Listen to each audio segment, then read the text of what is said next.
You mentioned that they were quite surprised with what you brought to them. Mm-hmm.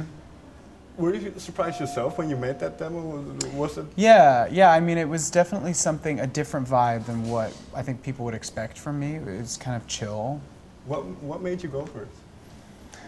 That song, I was attracted to that song because of the lyrics that would come up. You know, the lyrics are so, and the groove, but the lyrics are somehow, we were able to put into words a very kind of complex idea, but in a very simple way.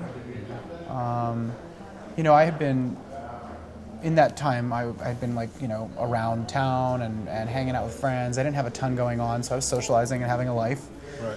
And one of the things I started realizing is that myself and a lot of the people in my circle of friends, there's this general feeling of kind of disillusionment and this search, this chase, this longing for something. And a lot of people don't even know what it is exactly that they're longing for, but it's something. Right. It's a feeling or something. And a lot of people are motivated by that search. And it's tough because when you don't actually know what it is that you're looking for, you're never quite satisfied.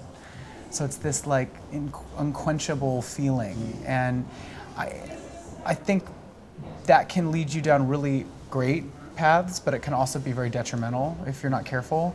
And I just kind of started talking to my friends about that very thing in LA, in Hollywood, right. And in New York. I went and visited friends in New York. And also one of the other things that I started noticing is people's, some people think that it's their career that's going to give them that satisfaction. Mm-hmm. Some people think it's the relationships that are going to give them that satisfaction. Some people want it to be their sex life. Some people want it to be some of their extracurricular activities or, music, or some people go down the drug path. And I think that was kind of the inspiration for that song and for the whole album. Did this whole process of making the album then get you closer to an own understanding of what you were pursuing or where you would get your satisfaction? No, actually it didn't. I think what it actually answered for me is that I don't have to know.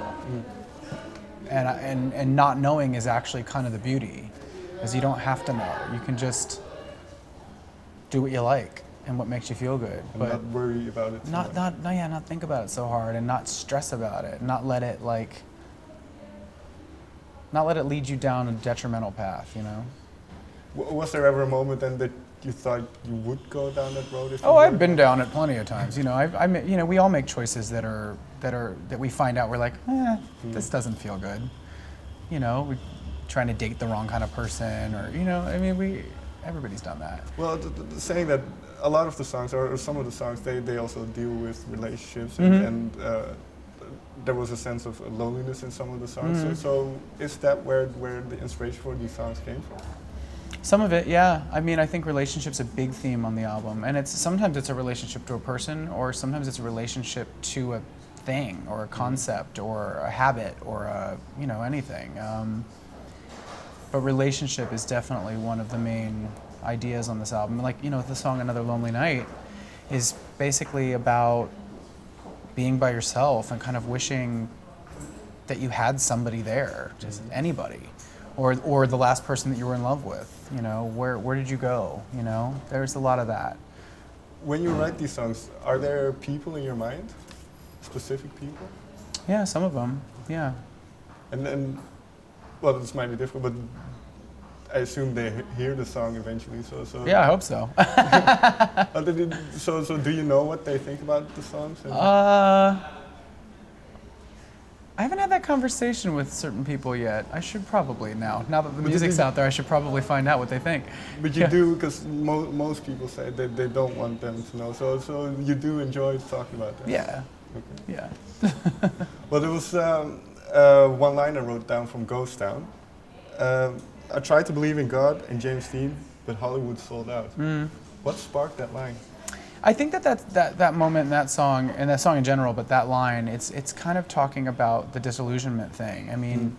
So many people move to the big cities with stars in their eyes and big dreams and aspirations, and a lot of people hit a wall or a fork in the road, and all of a sudden they realize, oh, this isn't what I thought it was going to be, and all of my beliefs and ideas are kind of being called into question, and I have to reevaluate. That's kind of along with what I was saying about the song, is that a lot of people are chasing something and it's like not happening, or it's not what they thought it was going to be, and they're like, oh shoot, now I got to go back to the drawing board, now what? As Ghost Town kind of has that theme of this, you know, maybe I subscribe to the fantasy of Hollywood, you know, James Dean, and that was my like religion. You know, there's so many people that move to Hollywood, and it becomes kind of their whole being, and then they find out that it's, you know, it's not a big glamorous thing. It's actually like kind of tough. So in this sense, because you went through this whole process, and your career has spanned over a couple of years, so has your view of the industry and of what you thought you wanted to do with this singing changed? Yeah, I mean, I've found out that it's a lot harder than you think it is to get certain types of success for yourself. I mean, I moved to Hollywood when I was 19 and worked, you know, I didn't do Idol until I was 27, so 8 years in the city in a pretty humble little studio apartment, and you know, trying to get by paycheck to paycheck, and having odd jobs like retail and you know, freelance stuff, and then doing theater, a lot of theater. But theater in LA is kind of non-existent anyway, so I was kind of fooling myself trying to make a living doing that in Los Angeles, but I tried. And yeah, it was not easy. It was a lot of rejection and a lot of hustling and trying to make the next job happen and the opportunity happen. And in a city like LA, the other thing that you quickly find out is that you have to create your own opportunities as well. So you have to really like be a self motivator, and have to have a good head on your shoulders and have a good attitude and be positive and all that. And it takes a very strong sense of character to push through. And finally then, because you said about the new record that you wanted to tone down a bit on the theatrics, and do you miss performing in theatrical productions? No, I mean, I did a lot of theater, and I still think it's an amazing art form. You know, doing a musical it's fun, you know, and there's some amazing musicals out there. But I'm kind of somebody that believes that life kind of comes in chapters, and I feel like that was that part of my life. I did that, and now I have this amazing opportunity to be a recording artist and to be myself on stage and doing my music that I had a part in.